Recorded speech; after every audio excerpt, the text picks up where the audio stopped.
নমস্কার বন্ধুরা, কেমন আছো? আশা করি খুব ভালো আছো। তো আজকে একটা নতুন ব্লগ নিয়ে চলে এসেছি তোমাদের সামনে। সেই ব্লগটাই তোমাদের সাথে শেয়ার করতে চলেছি।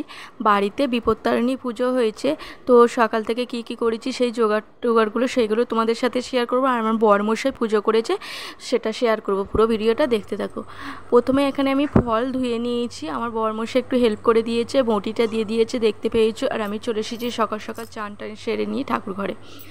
আর তোমাদের নতুন করে আর কিছু বলার নেই, যে আমি নাইটি পরে বেশি কমফোর্টেবল মনে করি, সেই জন্য নাইটিটা পরেই থাকি, শাড়িটা পরি না। তো কোনো ওকেশন ছাড়া পরি না, তাও বেশিরভাগটা চুড়িদার এইসবই পরি। তো এটা ছাড়ো, এবার আসল জিনিসে যাওয়া যায়। তো এখানে ফল নিয়ে নেওয়া হয়েছে 13 রকমের ফল। আর এখানে আমার বরমশাই পুজোর জন্য জোগাড় করে ফেলেছে, দেখতে পেয়েছো। ওখানে ঠাকুরের জন্য হচ্ছে আসন পেতে দিয়েছে, পেতে এই যে সাদা মতো জায়গাটা রয়েছে এখানে ফুল ছড়িয়ে দিয়েছে। কি মন্ত্র বলেছে আমি ঠিক জানি না। আর এখানে একটা থালায় ছুট্টি ছুট্টি করে 13টা নৈবেদ্য মতো সাজিয়েছে, মানে চাল নিয়েছে 13টা, তো ওই চালে 13 রকম ফল দেবে। তো এখানে সমস্ত রকম মানে জোগাড় করে নিচ্ছে। 13 রকম ফল ছিল, 13 রকম মিষ্টি ছিল, আর 13 রকমের ফল, 13 রকমের মিষ্টি এইসব ছিল, 13 রকমের ফুলও ছিল, জানো তো। তো আমি এখানে ফল কাটতে বসে গেছি। তো আমি প্রথমে শসা কেটে নিচ্ছি, একে একে সব ফল কেটে নেবো। আর ওইদিকে আমার বরমশাই ততক্ষণ জোগাড় করতে থাকছে। আর নিচে আমার শাশুড়ি মা হচ্ছে ঠাকুরের জন্য ভোগটা তৈরি করছে। লুচি, সুজি, আলু চচ্চড়ি, সাদা আলু চচ্চড়ি এসবগুলো তৈরি করছে। লাস্টে আমরা গিয়ে একটু, মানে আমি নয়, আমার বরমশাই গিয়ে একটু হেল্প করেছে। আমি এইদিকে ফলগুলো কাটতে ব্যস্ত হয়ে পড়েছি।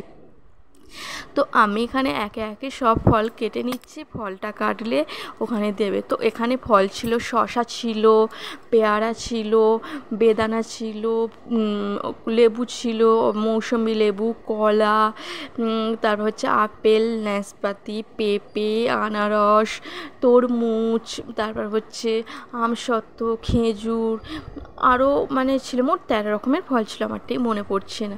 তো এখানে আমার ফল কেটে জোগাড় দেওয়া হয়ে গেছে, দেখতেই পেয়েছো। আর আমার বরমশাই সমস্ত ঠাকুরের কাছে খেতে দিয়ে দিয়েছে। আর এখানে লুচিতে আছে, দেখতে পেয়েছো 13 পিস লুচি আছে, সুজি আর আলু চচ্চড়ি, সাদা আলু চচ্চড়ি। আর ঠাকুরটাকে সাজিয়ে দিয়েছে, দেখতে পেয়েছো। ওই যে ছোট্ট একটা বেদিতে আছে, তো ঠাকুরটাকে ফুল দিয়ে ভালো করে সাজিয়ে দিয়েছে। এবার আমার বরমশাই ঠাকুর পুজো করতে পড়েছে। তো আমার বরমশাই পুজো করছে। আর কার কার বাড়িতে হচ্ছে বিপত্তারিণী পুজো হয়েছে সেটাও কমেন্ট করে বলো। আর আমাদের বাড়িতে সব পুজোই হয়।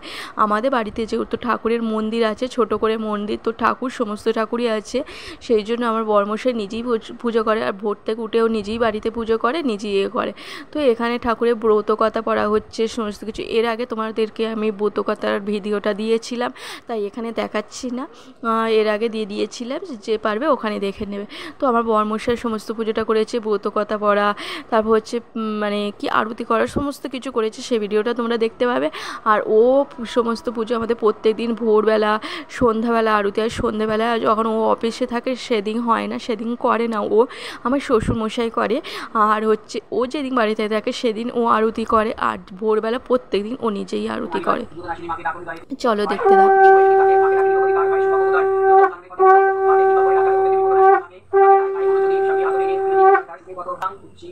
শান্তি করি ব্রহ্মাণি ব্রহ্মণপ্রিয়াম সর্বলোকে প্রণেত্রিঞ্চ প্রণমামি সদাম্বিকাং মঙ্গলাং শোভনাং শুদ্ধাং নিষ্কলাং পরমাং কলাম বিশ্বেশ্বরীং বিশ্বমাতাং চণ্ডিকাং প্রণ্য নিবাসিনীং যোগিনী যোগমায়াঞ্চ চণ্ডিকাং প্রণমাম্যহম এসো।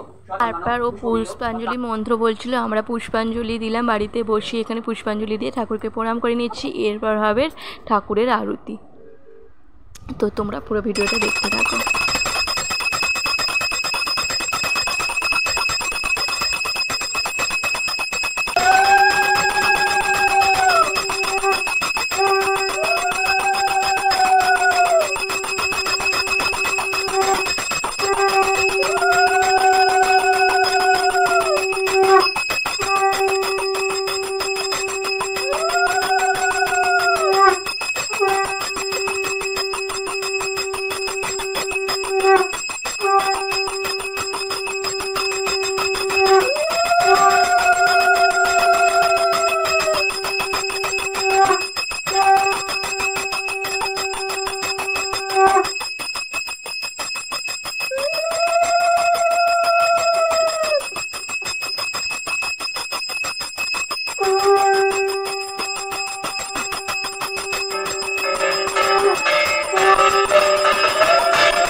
তো আমাদের পুজো হয়ে গেছে আর আমাদের ঠাকুরঘরটা পরিষ্কার করা গেছে আর বিপত্তারিণ তাগাও পরে নিচে দেখতে পেয়েছি। এরপর আমরা চলে যাব নিচে। তো পুজোর অনেকটা ঝামেলা কেটে গেছে, ওখানে লুচি টুচি হয়েছে। তো আমি তো যেহেতু নাকি 13 পিস লুচি খেতে হয়, আচ্ছা সত্যি করে বলো তো 13 পিসই লুচি খেতে হয়? যারা যাদের ব্রত করে তাদের কি 13 পিস লুচি খেতে হয়? আমি ব্রত করেছি সেই জন্য নাকি 13 পিস লুচি খেতে হবে। ওদের লুচিগুলো যেমন একটা প্রমাণ সাইজ হয় সেরকম লুচি করেছে, 13 পিস করে তো আর 13 পিস খেতে পারবে না, তা থেকে নষ্ট হয়েছে। তো আমি যেহেতু লুচি খাই না সেই জন্য আমি কি করেছি, একটা বড় লেচি নিয়ে বড় লুচি বেলে নিয়েছি, কারণ নষ্টও বেশি করব না, খেতে হবে যখন একটুখানি করে খাবো। একটা বোতলে ছিপি নিয়ে এই সাইজের একটা করে লুচি কেটে নিয়েছি। তো 13 পিস লুচি করে নিয়েছি, ফুচকার সাইজে হয়েছে, দেখতেই পেয়েছো। এরকমভাবে আমি লুচিগুলো করে নিয়ে ভেজে খাবো। পুরো এক একটা যেমন ফুচকা হয় ফুচকার সাইজে লুচি বেলা হয়েছে। তাতে কি বলো তো 13 পিস যখন খেতে হবে 13টা খাওয়াও হয়ে যাবে আর নষ্টও হবে না। আর না হলে বড় বড় যে লুচির সাইজ হয় কেউ 13টা একবারে খেতেও পারবে না, লাস্টে নষ্ট হয়ে যাবে। তার থেকে এইটা আমি এইরকম করেই মানে বিয়ের পর থেকে এরকম করেই খাই। আমাদের বাড়িতে এরকম 13টা করে খেতাম না, যেমন পেতাম খেতাম, কিন্তু এখানে নাকি 13টা খেতে হবে সেই জন্য। তারপর আমি নিয়ে বসে পড়েছি সাদা আলু চচ্চড়ি, সুজি আর লুচি। আর লুচিটা যেহেতু ফুচকার মতো হয়েছে, ফুচকার মতো করে আলুর পুর দিয়ে ভিতরে খাচ্ছিলাম আর কি। ভিডিওটা কেমন লাগলো অবশ্যই বলো, আমার লুচিটা কেমন হয়েছে অবশ্যই বলো। বাই।